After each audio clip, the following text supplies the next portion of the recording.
I'm your host with the most, Logan23. You're joining me for Edge of Extinction, Episode 6. Back at the cathedral, you and Anna gather the others and tell them what happened at the docks. The burning boat, the severed wolf's head, the indecipherable note stuffed in the wolf's jaws, written, you presume, by the mysterious hermit. The note gets passed around the group until it reaches Dag. The old man nods as he reads it, then says something in Norwegian. The note is written in Finn. It's a language mostly spoken in the north, near the Finnish border. Can you read it? What does it say? At Grace's urging, Dag reads the note's contents in Norwegian, while Grace translates them in English. I see you, demons, witches. I know you, shapeshifters and nightmares, wolves in human form.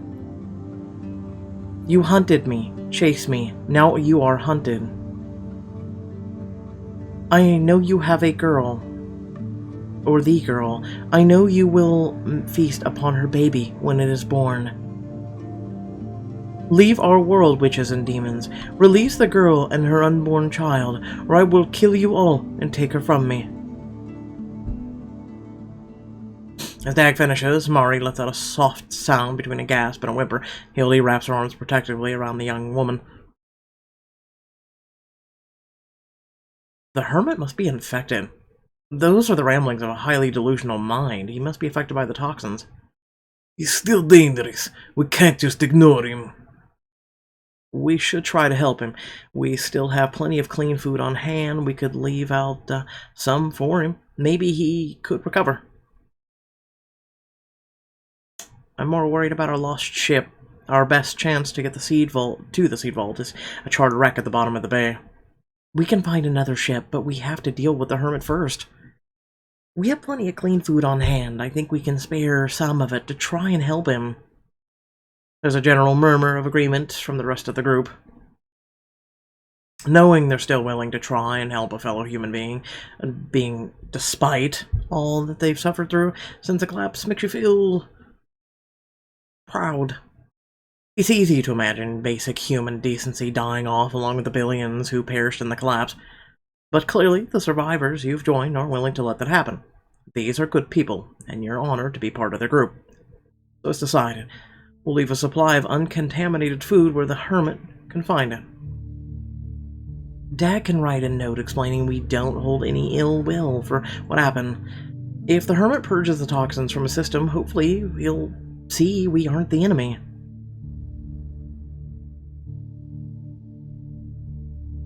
The next day, the group starts loading up a sled with food and other supplies to leave out for the hermit. Joseph and Grace try to stay upbeat, chatting and joking with the others as they work. It's clear everyone feels anxious. Most of the group wants to help the hermit, yet everyone is smart enough to understand this could end very badly. You notice Pavel watching the others from a corner at the rear of the church. He wants no part of this plan, and Grace has decided not to push him. Catching your eye, he motions you over. You hesitate at first, then decide the best course is to go see what he wants. We need to talk. Just the two of us. Is this about the hermit? No, it's about Anna. What about her? Is something wrong? Anna's different. Something about her has changed ever since you got here. Oh, here we go. She won't go on missions with me anymore, but I notice you two have been going out together a lot. I've been watching her and you. I see how you two look at each other. I'm not a fool. Before the collapse, I never worried about Anna and other men. She never seemed interested. But now, something's different. She barely speaks to me, but I know she talks with you a lot. You're trying to steal her away from me. You're driving her away. If you want someone to blame, look in the mirror. Anna said she tried to talk to you, but you're the problem. But you won't finish. Or Linus, listen. Curse you, honking. She's the one who won't listen. She's the one who refuses to see the truth. Anna and I are meant to be together. It's God's will that we bear children and help repopulate the earth. It's crazy. Not what she wants. I refuse to argue. I mean, you're dedicated to your cause, so I refuse to argue. There's really no point in discussing this. Obviously, nothing I say will change your mind. The will of God is inevitable. He will bring Anna and me back together. He will show me the path to win her back. Let me guess, killing me? I will find a way to prove myself to her and she will return to me. His point made, Pavel turns and walks away, leaving you alone in the corner. Once he's gone, you go back to help the others load supplies on the sled for the hermit.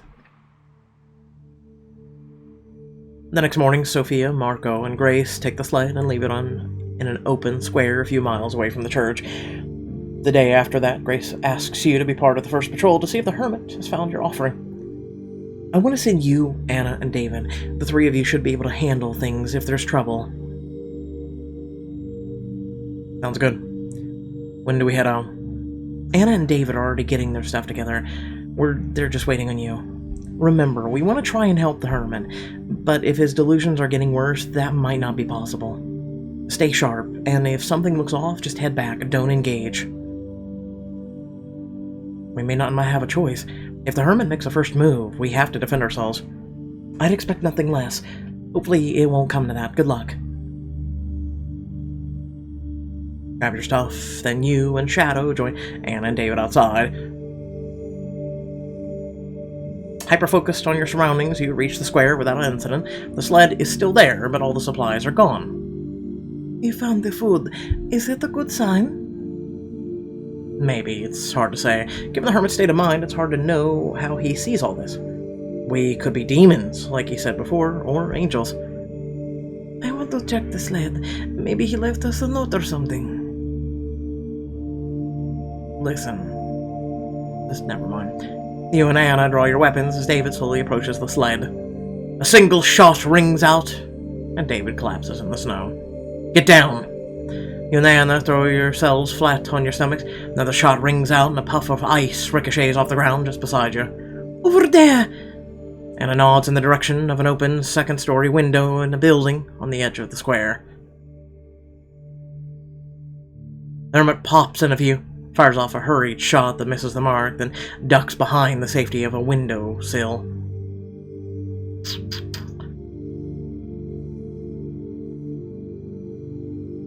Charging the building is stupid. Return fire is stupid. Check on David. Cover me. Staying low, you crawl across the snow to David while Anna fires off a round. David lies on his side, lifeless. A hole in the left side of his chest shows where the bullet entered, a direct hit to his heart. The hermit fires again, but this time he's careful to stay hidden in the shadows of his room, making it impossible to get a bead on him. He's got us pinned down. We're sitting ducks.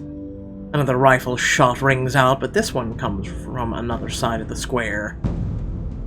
You look over and see Pavel crouched on one knee in a nearby alley as he fires at the hermit's window. Anna, get to cover. This is our chance, go. As Pavel draws the hermit's fire, you and Anna leap to your feet and race for the safety around the corner of a nearby building. Pavel shouts out something in Russian. Anna nods and relays his instructions to you as she reloads her rifle. If Pavel and I could get a clear shot, we would in this, but the hermit is stacked out. He is positioned too well. We have to flush him out. You and I will keep the hermit distracted. Pavel's going to sneak behind the building to flank him. Together, you and Anna lay down a barrage of suppressing fire while Pavel disappears from around the corner. Coordinating your efforts, you keep the hermit pinned down, not only able to take proper aim, all he can do is fire off a few sporadic shots in response. Eventually he stops firing altogether. You and Anna keep up your assault, hoping Pavel can get the drop on him. A short while later, you hear shots coming from behind the building, and Pavel calling out, "He snuck out the window! He's getting away!" You and Anna exchange a quick look, and then dash off in the opposite direction, hoping one of you can cut him off. With Shadow at your heels, you round the corner of the building. You can just make out the hermit fleeing in the distance.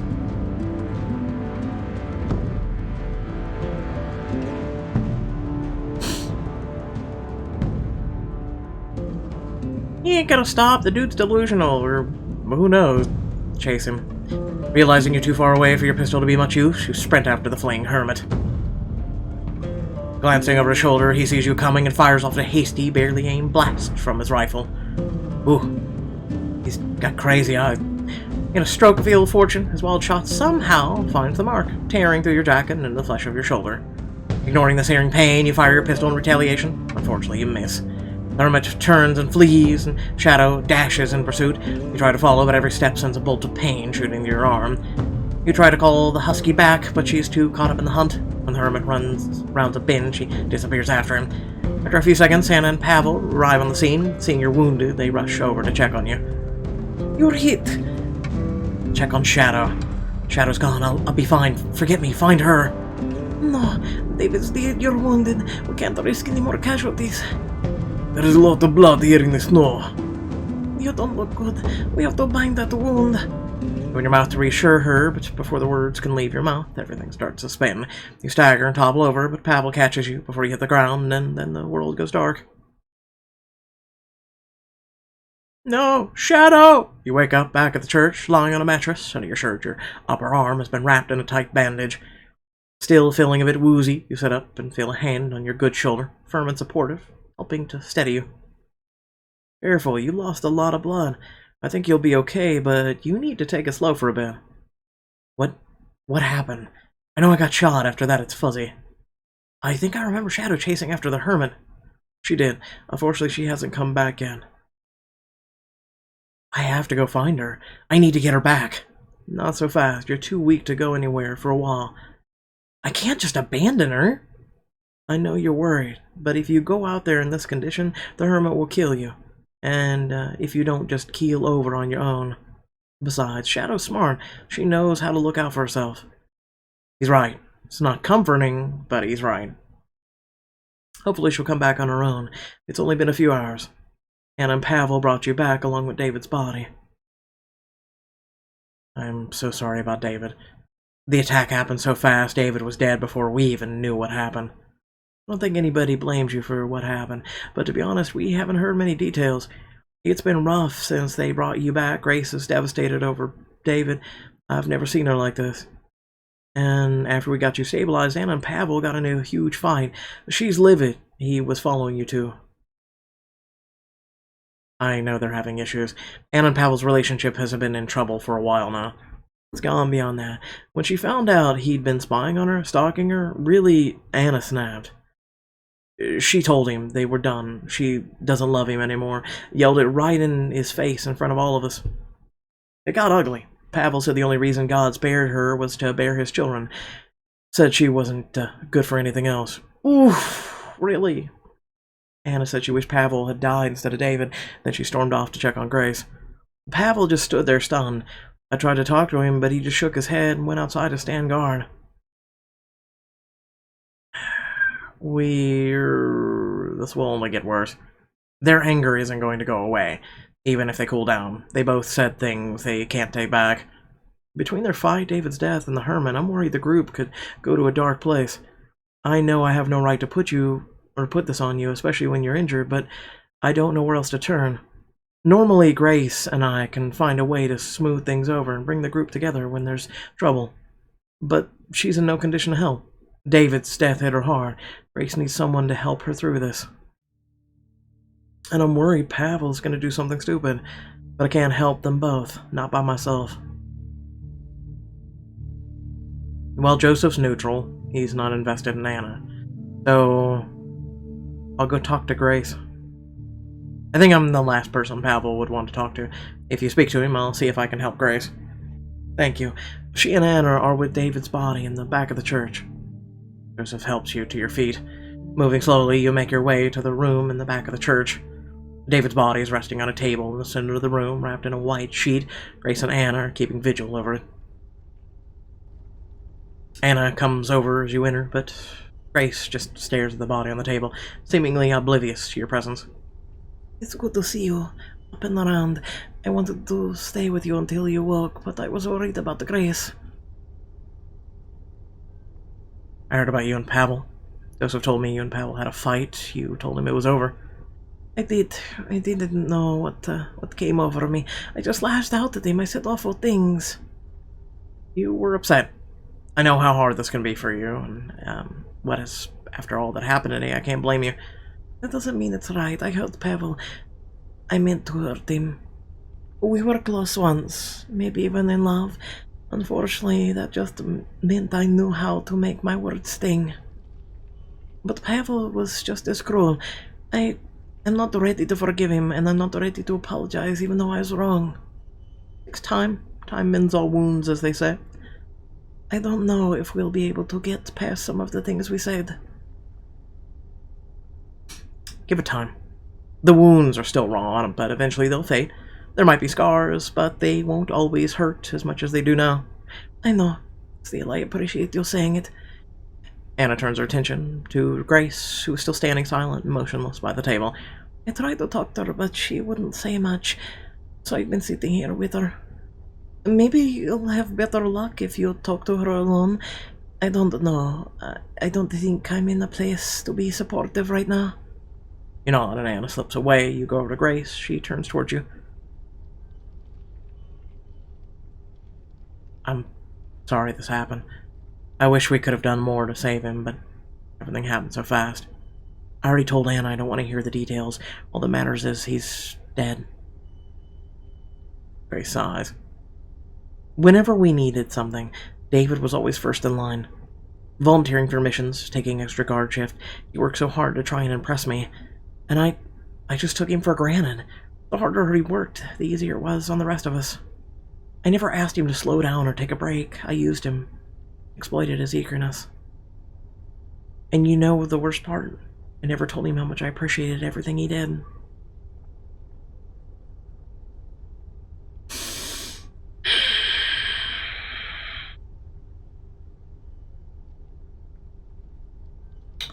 This one's tough for me because I've been there. Like, on the other side of being used and whatnot. Why not? Why didn't you tell him? I was afraid he might get the wrong idea. I knew he had a crush on me, so I didn't want to lead him on. David was a friend, a good friend, but that was all he'd ever be to me. I didn't want him to think it would ever be more than that.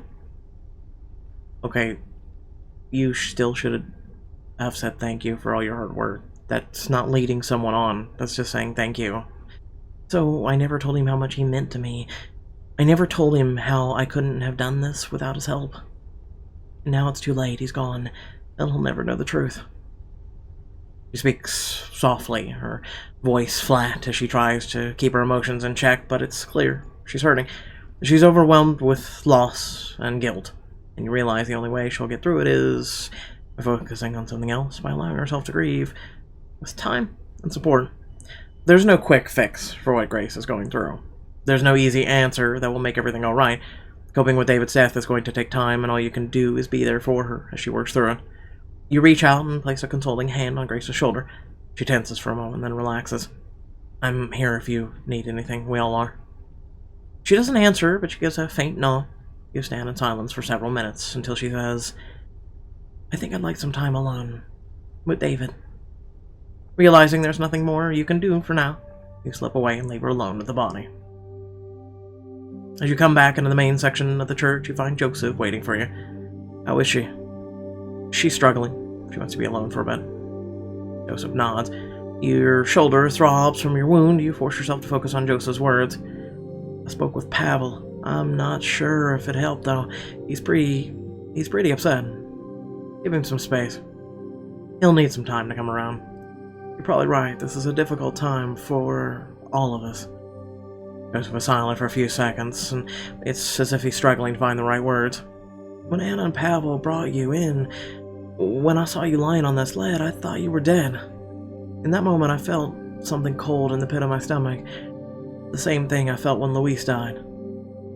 But then I found out you were alive, that David was the one who had died, not you, and I felt, well, I'm ashamed to say it, I was actually happy. Not just relieved, happy that it was him wrapped in the sheets and not you. I know it's horrible, but it's true. No, it's not horrible. You weren't happy David was dead. You were happy I survived. That doesn't make you a monster. Maybe not, but I'd never admit this to anyone, especially not Grace. I just felt you deserved to know. It made me realize how much I value our friendship and how much you mean to me. When I lost Luis, the world became very cold and dark, but your friendship has been like a light in the darkness.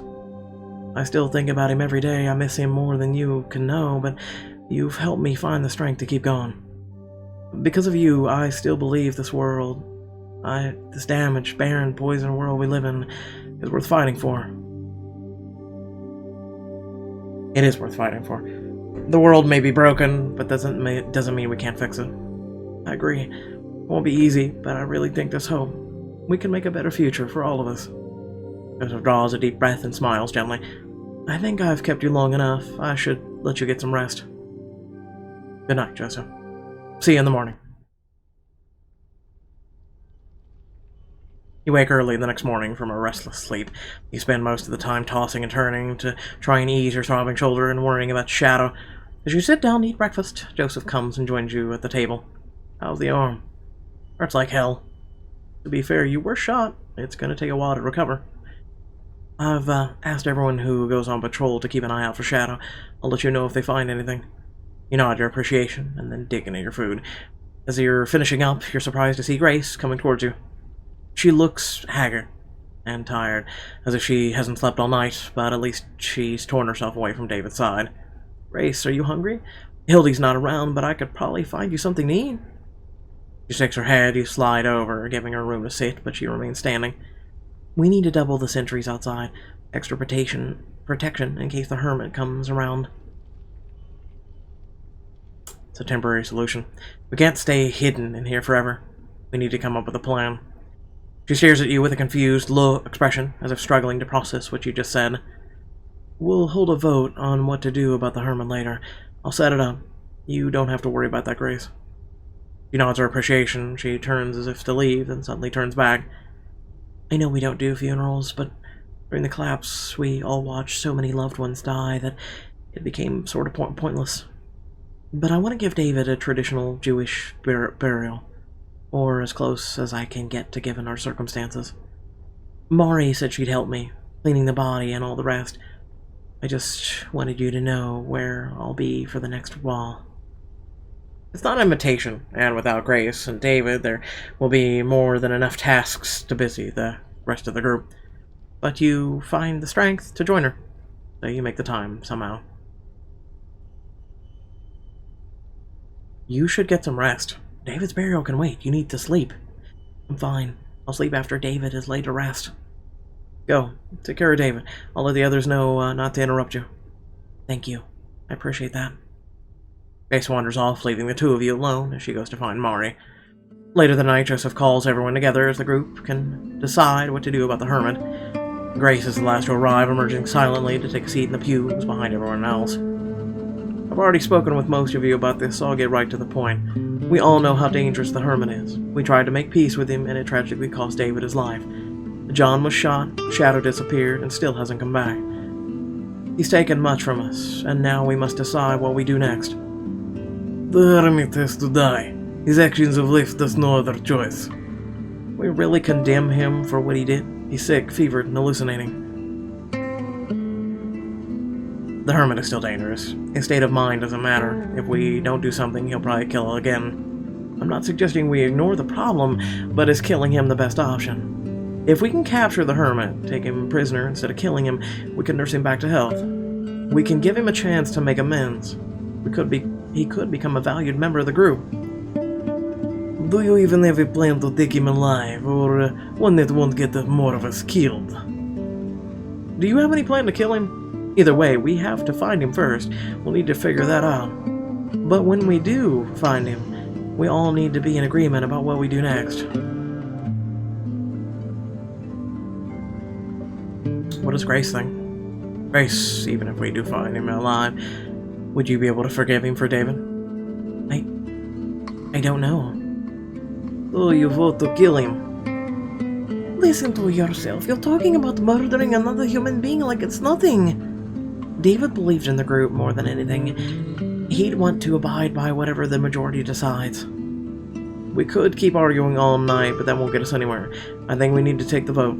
Let's pass our ballots. No ballots, not for this. Too much is at stake. I want to look everyone in the eye as they make their choice.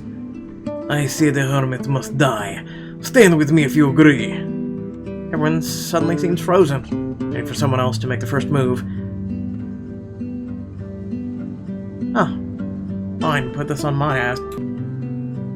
So, if he is plagued, he's an innocent man.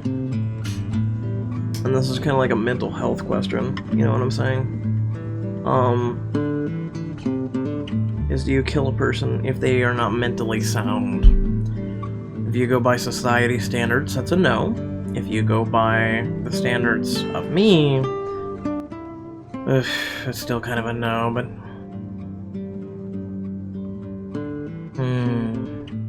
This one's a tough one. But I will go to Joseph. He chose to risk the group to save the hermit. Taking the lead... I mean, really, it's going to be risking myself because I have to go on to hunt the prick, but...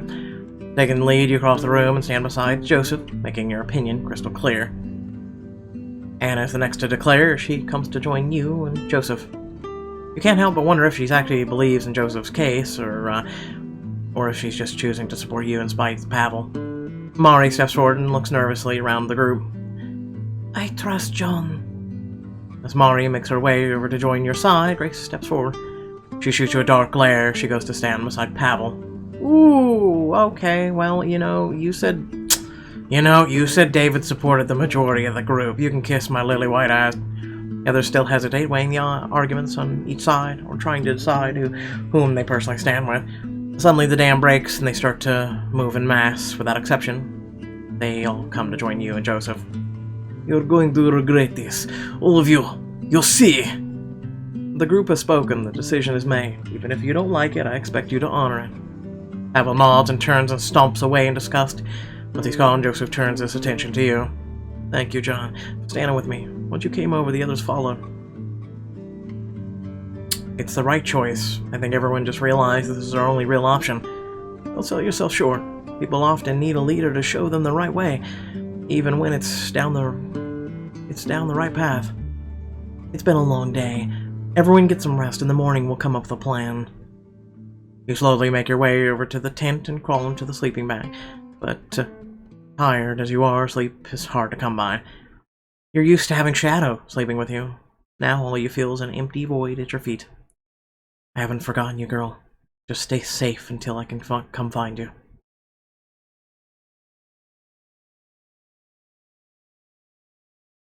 I mean, when isn't she disliking me? Listen, there was nothing we could do to shoot David. I don't think there was anything we could do to save David and Luis. I think we're eventually going to whittle down members in our group. Let's be honest. Let's be really honest right now. So without further ado, thank you all for watching. Remember to like, share, and subscribe. Head down in the description below, links to social media, Discord, and a few links to support me and my content. And without further ado, hey, consider hitting the bell icon to receive notifications, as well as hitting the join button to, join Locums Locos. And until next time, peace, much love.